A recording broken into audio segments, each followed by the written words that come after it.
Hey guys, John Craig here with Performance Plus Tennis. Today's topic is all about, is the one-handed backhand dead in the world of professional tennis? And that's a really interesting question that's been swirling around the tour in tennis this year because we've been losing players that are one-handed players. But recently we've had a little resurgence with both Stefano Tsitsipas and Dimitrov getting back into the top 10 with their one-handed backhands. But you know, my feeling is, honestly, I'm a one-handed backhand player, and I love the one-handed backhand.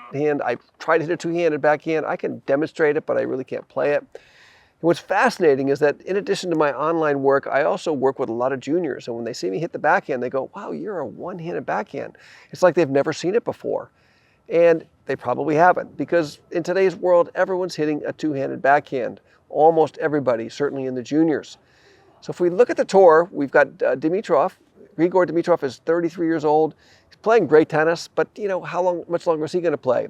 And Tsitsipas is age 25. He's having a resurgence this year, but there's literally no one else that's really an impact player that's really doing much that's got a one-handed backhand. Daniel Evans once in a while pops up and plays some pretty good matches and wins, and has some good wins, but he can't sustain it. And then of course people like Stan Wawrinka, he's fading away, and other players. So what is the future of the one-handed backhand? And I just can't see where it has a big future in professional tennis, because the speed of the ball is increasing all the time as the players get bigger, stronger, faster, and become much, much better athletes.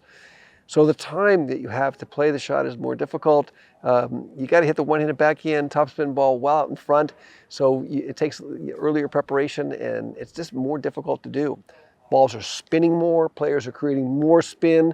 Balls are jumping up off the court more than ever. So it's a tough, tough thing to do. So I love the one-handed backhand. I think it's a beautiful, beautiful shot to watch. But I think its future in professional tennis is in doubt.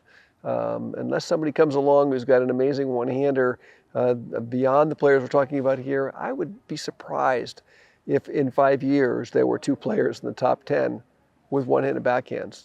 I'd love to see it. I'd love to see it for sure, but I'm not so sure that's going to happen. And the main reason is that more than ever, players are developing their skills at earlier and earlier ages.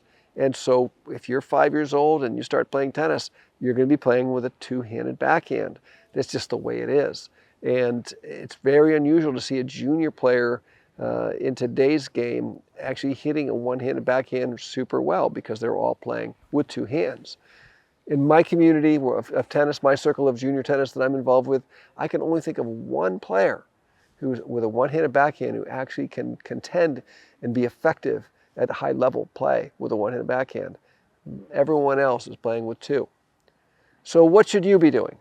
Well, if you're an adult player and you've been playing for a long time and you've been playing with one-handed backhand, well then that's what you should do, because there's a lot of freedom in that movement, and it's just a beautiful shot, and it'll allow you to be much more versatile in many ways. If you're starting out as an adult, you can try the one-handed backhand, but your journey to becoming a proficient at it is going to take longer than if you're a two-handed player. The downside of the two-hander is you've got to get in position, because there's not a lot of variation in the range of contact that's going to allow you to make good backhands and not make errors. So you've got to have good footwork to get in position to play that two-hander. What's the ultimate option?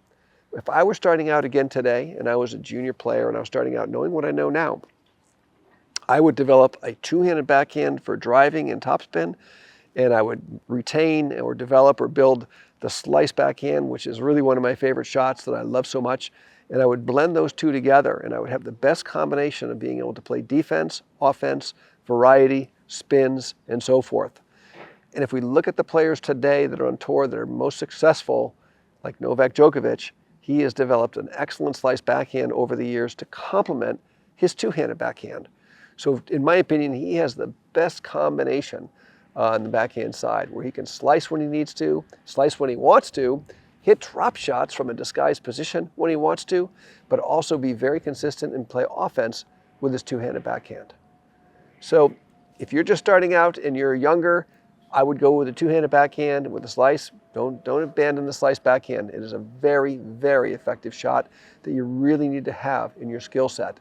And that will be your one-hander, because nobody's really hitting effective two-handed slices. So get out there and work on it. And if you've got a one-handed backhand that's working well for you and you like it and it's working and you're able to contend with your opponents and play offense when you want to play offense, then stick with that one-hander. But I think the future of the one-hander on the highest levels of the game is in doubt.